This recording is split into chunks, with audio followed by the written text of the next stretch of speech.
Let me tell you something absolutely mind-blowing. This meticulous guy, in order to save his pet dog who was in the late stages of cancer, used ChatGPT and Google to create an anti-cancer drug for his dog. After just 2 injections, the tumor shrank by half. The story has been going viral on X today.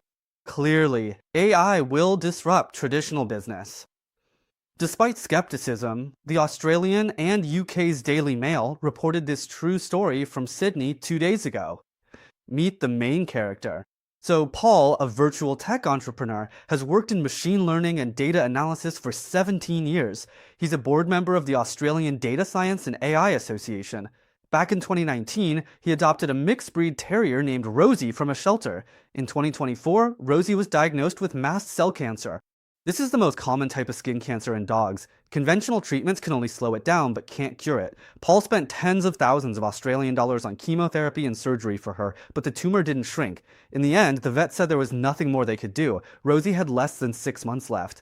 Anyone who's ever had a pet knows that if there's any way to save them, you won't let your dog die. So Paul decided to try to find a solution himself using AI. He got started. He turned to ChatGPT. Not just to ask random questions, but to seriously treat ChatGPT as a research assistant, breaking down the problem step by step. For example, how to find the root cause of Rosie's cancer, how to design an anti-cancer plan, and how to find the right people to help him carry it out. The first suggestion ChatGPT gave him was to sequence Rosie's DNA.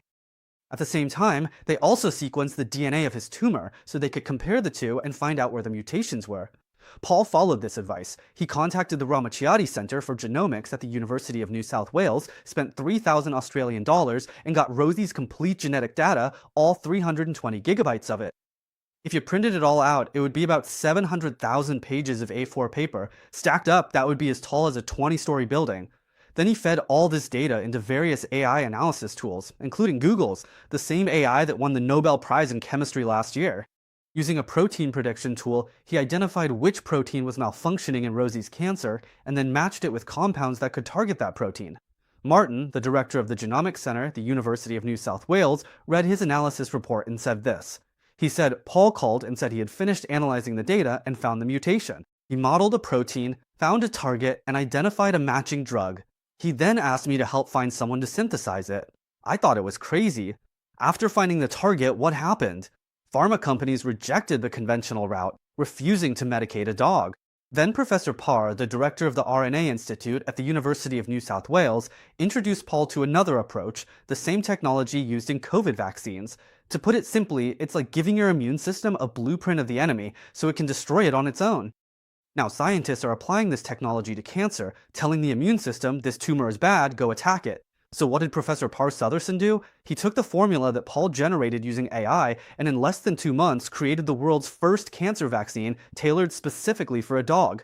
Then Paul drove with Rosie for 10 hours to the University of Queensland's veterinary school to get the injection. And the results? The first treatment was in December last year, the second one was last month, and there's another shot scheduled for next week. The tumor, which was the size of a soccer ball, has shrunk by nearly half. Professor Nisha, a veterinary professor at the University of Queensland, said that at first, it was amazing. This was the first time anyone used this therapy. Rosie's cancer was at an advanced stage, but the tumor shrank. She looks more comfortable now and her coat is shinier. Last December, Rosie couldn't even move, but in January, Paul saw her at the dog park, and when she spotted a rabbit, she jumped the fence to chase it, full of energy.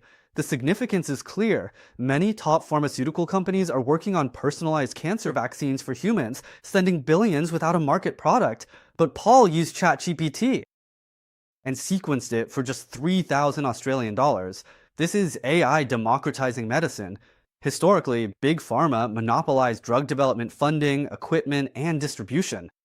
Ordinary people were always at the very end of this chain, left with nothing to do but pay the bill. This system has been maintained for a century, backed by countless patent barriers, regulatory thresholds, and capital moats.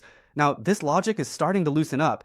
AI is now able to perform analyses that only top research institutions could do in the past. Now, anyone can do it. Gene sequencing costs have dropped 99% in 2 decades. EFA cut protein structure prediction from years to minutes. Paul made it happen, and he won't be the last. He might not just be doing this for his dog, but for rare disease patients that Big Pharma overlooks as too small a market.